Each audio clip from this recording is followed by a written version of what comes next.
So how's it going, everyone? Yeah, welcome back to the channel. Now the first thing I'm going to come up with is just a huge thank you to new and old subscribers. We cracked that 3k mark and the channel is absolutely booming at the moment. Just flown past 3k, so yeah, keep hitting that subscribe button, guys, and we'll be at 4k before we know it. But yeah, we're coming out this afternoon for probably a couple of hours on the ebb of the tide. If you don't know what that is and you're new to fishing, yeah, that's the tide flowing out, and we're going to chuck some lures quite a ways off land. We're just waiting for a causeway to dry at the moment. I've done quite a lot here in the past, but recently I've been fishing it when it's been proper low tide, but it's a bit higher today. So yeah, we've got the chest waders, new chest waders on today, made by Shakespeare, so I hope they're going to do the job for us. And yeah, going to probably chuck a surface lure, something like that. I'm going to try and show you where and how to catch sea bass. Yeah, kind of grounds you want to fish, type of lures to stick to and stuff like that. Yeah, it's everyone's personal preference, but yeah, if I can show you a few tips along the way, yeah, I'm more than happy. So yeah, we're just waiting for that tide to go down a little bit more, and then we'll be able to cross this causeway and hopefully find a few shiners. But yeah, lovely conditions, nice and overcast, that's what you want. You don't want it too bright for the bass fishing. Still an 8.6 high it is, and it's a 1.4 low, so the huge tides have gone now. But hey ho, let's wait for that tide to go down, give you a rundown of what we're going to be using when we get there, and get straight on with the bass fishing.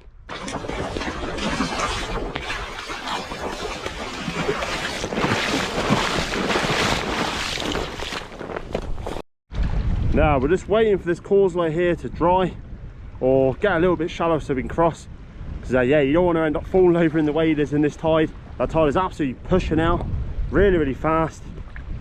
But yeah, don't get caught out with the tide coming up in here as well, so as quick as it goes out it can come in. So just know your times, and yeah, the times to be off these rocks, so you don't want to get cut off. And yeah, enjoy the bass fishing.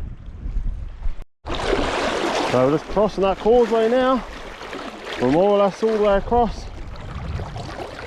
The waders came in handy, but yeah, it'll be a risky business doing this. We're nearly there. Now this is where we're going to start our session. So here, you've got a lot of running tide through here, absolutely pouring, full of big boulders. Yeah, tide running, to me that smells of bass. Now we're going to stick on a surface lure, going to scope this area out. I can see clumps of rocks out there with my polarized sunglasses. Some guy out there on a kayak. And yeah, we're just going to target in this area. I always start my sessions, give you a quick show, with a pachinko normally.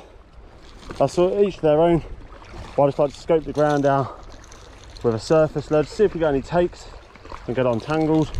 There we are. I was going to start off with a 140. Going to give that a few chocks and see if we get any indications. Now I've had a good few casts in here. There's absolutely loads of garfish chasing in my surface lure, but I'm going to have this cast in. I'm going to probably move on. That's one tip I can give you. Add 10-15 casts in one spot, scope the whole area out, and then yeah, just move on a little bit.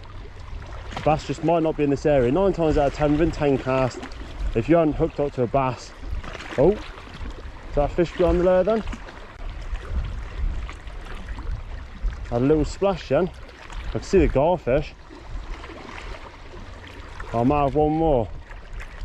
That looked like it was more of an indication of a bass. You probably can't see the garfish beyond there. Look at the garfish there. There's absolutely hundreds of them beyond my lure. But yeah, little horseshoe bays like this could be absolutely perfect for the bass to just be an easy target for prey fish. As they leave, the bass are just going to wait there. They have to come out at some time when the tide goes. It's a little bait fish and that. Yeah, it's a free meal.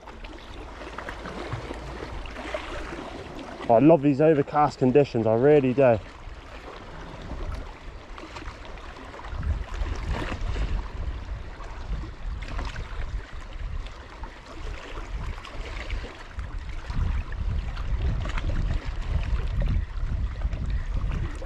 So yeah, I'm just going to move off a little bit. Just keep moving. With lure fishing, you're going to do a lot of miles and leg work, so be prepared. Get a good pair of waders or boots and find those bassels. Now I'm gonna have a quick change up a lure, because that can be the key to having success with bass fishing. Now I've come to another mark. I've still been using up Trinco 140 with no taps or touches or anything like that. So that's going to go away in the box for a bit, probably come back out later again. But just switching up your game plan sometimes can make all the difference. Now I'm going to go in with, I think, a weedless drift shad, 40 grammer, Sunday limitation. In Guernsey we got a lot of sand eels, so yeah, why not match the hatch and go in with something like that, and yeah, see if it makes a difference. Yeah, fish on, there we are. What did I just say? 2 casts in to changing from a surface lure to a soft plastic, and we're into a little bass, I think. But yeah, as I said, changing the ball game, and it can work a treat. Just gliding with that tide. You probably can't see how hard the tide is running, but it is absolutely screaming out. Gonna gently bring this bass in. I think we're gonna try and get down here. Safety first. Don't want to tire this fish out too much. Not actually a bad bass, this. Oh, not a bad bass at all. Right, just gonna leave her in there and here. Oh, look at that, that's awesome. Not a bad bass. Not a bad bass. Oh, there we are. First bass. Happy days. So there we are, guys. First bass of the session. As I said, giving tips and tactics. Just literally changing over from that surface lure to that little drift shad. Space 2 casts, bang, we've got a lovely, lovely bass. That's probably about 45 centimeters, I suppose. But I'm not going to waste any time to get a few snaps of this, and we'll get it on its way. Happy days. So there we are, guys. Lovely bass. I'd say that's about 45 centimeters. But yeah, as I said, fall into that drift shad. If you haven't got any of those, highly recommended. That sand eel colour, like I say, in Guernsey here, we've got so many sand eels, so why not match what's around? And that's done the bizzo. But there we are, one last little show, and we're getting released. Right, let's get this little beauty on his way. Set him in the pool. Lovely little bass. We're gonna go to fight another day. Straight down. Here's just cruising around down there. Here's it's gonna wait. Awesome. Let's get back out then. Let's find another one. See if there's any more. I just like this mark a little bit more, and there's a little bit more water like we've got today. The last couple of times we've been to this mark, it's been a lot shallower. I find once the tide gets to a certain stage, the fish drop off. All I'll do is a nice steady retrieve with a little twitch. That bass came and actually nailed it. I hope there's a few more in here.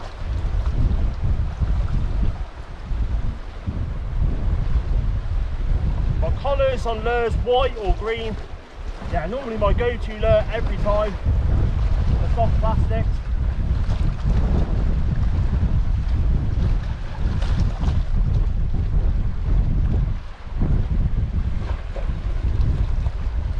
Oh, nice to see.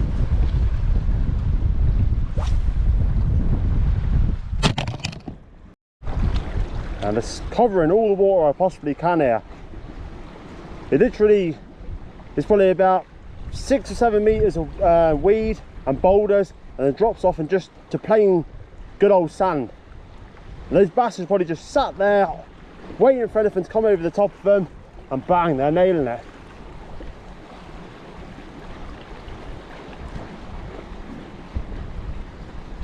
Sometimes the bass will have a little nibble at the lure before it takes it, or other times it would just do like that bass did there and absolutely nail us. Sometimes they can be really, really finicky.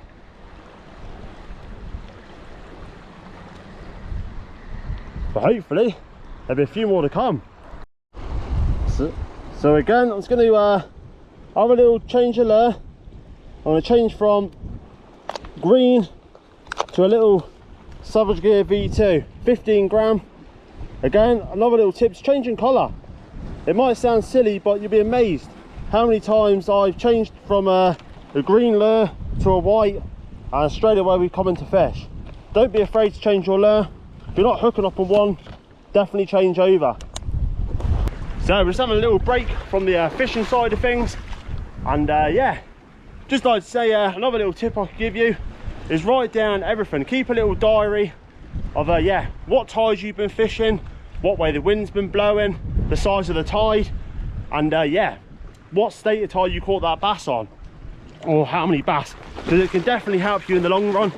Yeah, in seasons to come, if you're having a bit of a blanking session or a few blank sessions, and yeah, you look in your diary and think, oh, I was catching bass at this time of year, at this state of tide with that wind, it's definitely worth a shot.